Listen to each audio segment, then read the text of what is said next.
Welcome to the deep dive. Today we're looking at this really fascinating set of ideas called the gift of wisdom. Hmm. Now, this isn't, some ancient text. It's actually quite contemporary, and it grew out of something called the Manual for Teachers. Right. And the way it's set up is, well, it's like a year-long journey, Mm. 12 sections, one for each month. And each month digs into a specific theme, a kind of strand of wisdom. And it's interesting who it's for, isn't it? The material seems aimed at people who've already worked through something called steps to authenticity. Exactly. So the idea is you've done some groundwork, you're kind of committed to this path of self-discovery. And now you're ready for, well, maybe a deeper level, ready to really live from that soul-centered place, maybe even help others do the same. It's definitely presented as a progression, yeah. A next step. And here's where it gets, I think, really unique. The core idea, the sort of twist, is that your soul, or, God, that larger consciousness, however you frame it, actually speaks to you directly. Hmm. Through these daily affirmations, each month has its theme, and the affirmations tune you into that. And it makes a really sharp point about the difference between, like, intellectually knowing you have a soul Right. and really knowing deep down that you are a soul. That feels like a major shift. Oh, absolutely. It's moving from seeing the soul as like an accessory you possess Yeah. to understanding it as your actual core identity. That implies a much more constant, intimate connection to wisdom, doesn't it? It really does. And these daily affirmations become, well, almost like practical exercises for tuning us. Exactly. A tool. So for this deep dive, we decided to really focus, to sort of home in on one specific month from the gift of wisdom. We're looking at November. And the entire theme for November is kindness. Kindness. Okay. So where does the text start with that? How does it frame kindness? Well, it starts pretty fundamentally. It draws this connection, almost an equivalence between love, maybe with a capital L, like a universal force, and God. And it says your individual soul is like a little piece of that huge network of love. Mm. And the key thing is this ultimate love, or God, is always kind. It's just its nature, unconditional. Right. Let's maybe unpack that kind of kindness because, sometimes the kindness can sound a bit soft, passive maybe. Hmm. But the source material seems pretty clear. This isn't weak kindness. It actually calls it strong. Yeah, it does. Strong, even intolerant of nonsense is a phrase it uses. And comfortable with tough love. Okay, tough love. So what does that actually look like if it's still kindness? That's such an important point. It's not about just letting everything slide or avoiding hard truths. The motivation, according to this text, is always about helping someone grow, about their well-being. So the intention is key. Absolutely. The text uses this really vivid image. It talks about God or this universal force, figuratively giving the shirt off its back. It's about inherent generosity. Mhm. So even if an action seems corrective or challenging, the source says it comes from that kind place, not from anger or judgment or thinking someone's lacking. Got it. So how do you actually engage with this gift of wisdom? Does it give instructions? It does, yeah. It's quite specific. What? You finish the steps to authenticity, Yeah. and then you just jump in wherever you are, date-wise. Start with the current month's theme. Okay. And the whole point is to help your soul grow, really, by quieting down the ego's noise. You're sort of retraining your mind to listen more to the soul's wisdom than just the ego's usual stuff, its fears, its needs. And it's a year-long process. Yeah, it's framed as the second year, a year of kind of refining that authentic self that you started uncovering in the first steps. Okay, so that brings us right to November's daily affirmations about kindness.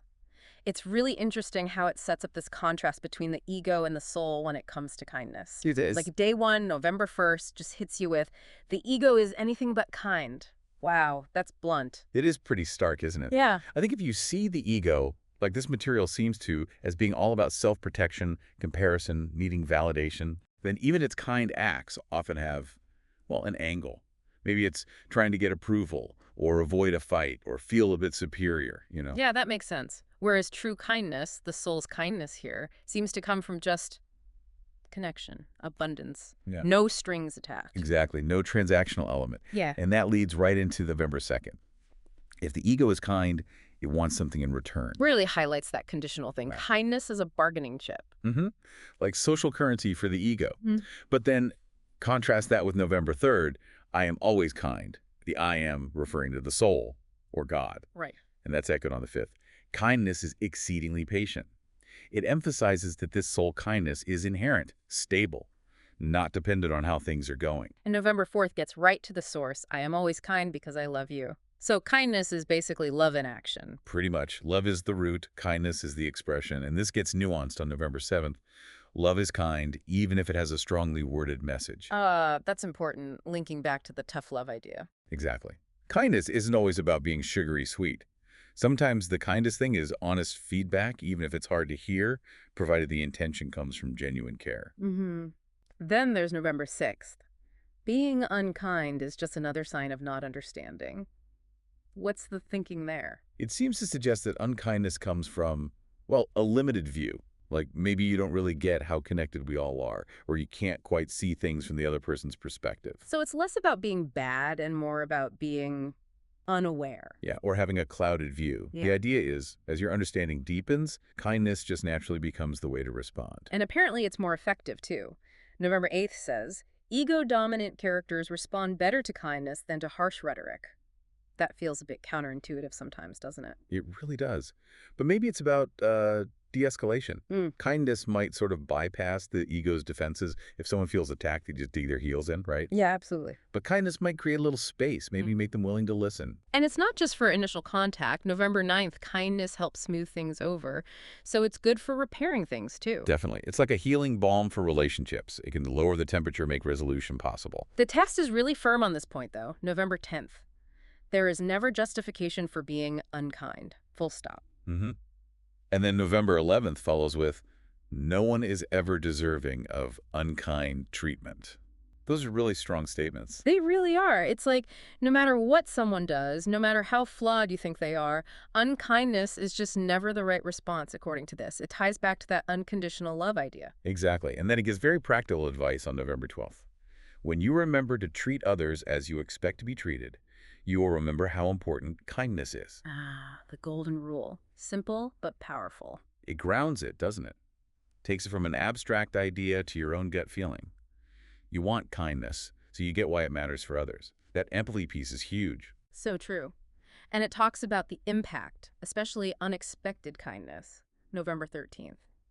You are more likely to remember those who showed you kindness when you didn't think you deserved it. Oh, wow. Yeah. That hits home. Those moments can stick with you, can't they? When you're feeling low and someone is just kind. Absolutely. And it doesn't have to be huge things. November 14th says, it is the small acts of kindness that help bring a smile to someone's face. Good reminder.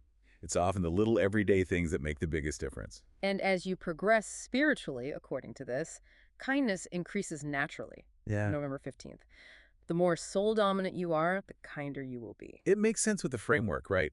If the soul is love and kindness, then letting the soul lead more means more kindness flows out. And it pairs nicely with November 16th. Kindness and gentleness are the best of friends. Yeah, they work together well. Gentleness makes kindness easier to receive. But then the flip side, November 17th is very direct. Unkindness only makes things worse. No ambiguity there. It just creates more problems. Pretty much. And it stresses kindness isn't just for others. November 18th, I only want you to be kind to yourself. And the next day, 19th, I only want you to be kind to others. So self-kindness is just as important as kindness to others. They're linked. Yeah, you can't really pour from an empty cup, can you? Yeah. If you're harsh on yourself, genuine kindness outwards is harder. And it talks about kindness as a teaching tool. How so? Well, November 20th says, when you are kind during the hard times, you will teach others an invaluable lesson. And November 21st adds, when you are kind during the easy breezy times, you will teach others how they can be in the world. So it's always teaching by example. Kindness in difficulty shows resilience and compassion. Right. And kindness when things are good just models a positive way to be. And then November 22nd sums it up. Kindness is contagious. We've all felt that, haven't we? That ripple effect. One kind act can genuinely spark another. Definitely. And there's this recurring idea that unkindness and love just don't mix. November 23rd. Unkindness and love are not compatible. And it comes back again on the 28th. Only kindness is the same as only love. It's really equating the two at a fundamental level. So kindness is the expression of love, and if kindness isn't there, then love in its true sense isn't either. That seems to be the core message. And November 24th offers a really compassionate take on unkindness. When a character is unkind, its soul is calling for love in the form of outside reinforcements.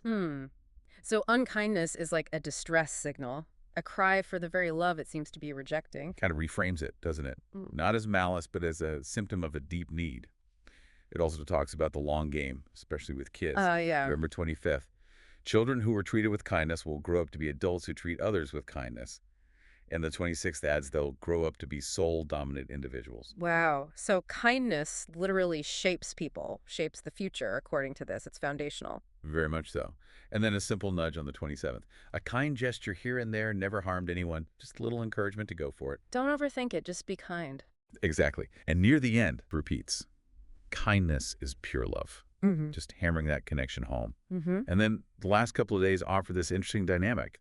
Kindness is quick to forget unkindness. Okay. Unkindness only produces more unkindness. So kindness has this ability to let go, to move on. It's resilient. But unkindness just feeds itself, creates this negative loop. That's the contrast it paints. Yeah. Choosing kindness breaks the cycle. Wow. Okay, so going through this whole November section on kindness from the Gift of Wisdom, it's really powerful. Kindness isn't just being nice. Not at all. It's presented as fundamental, tied directly to love, to the soul, to God. It's strong, it can be tough, but its motivation is always positive growth. Yeah, and we saw that clear line drawn between ego kindness, the transactional kind, and soul kindness, which is just inherent, unconditional. Right, and the importance of empathy, that treat others as you wish to be treated, part really grounding it. Plus, the idea that even small acts matter deeply.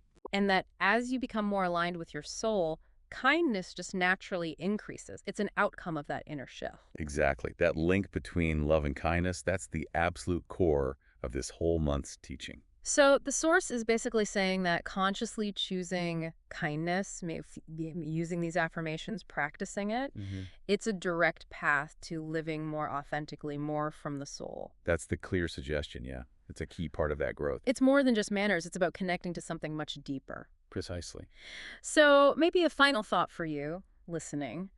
How could bringing just one of these ideas about kindness into your awareness today change things? Maybe just notice today, when do your actions feel like they're coming from that ego place, needing something back? And when do they feel like they flow from that deeper soul-centered kindness? Just observing that distinction in your own life. Well, it might be really revealing. Definitely something to reflect on. Thanks for diving deep with us today.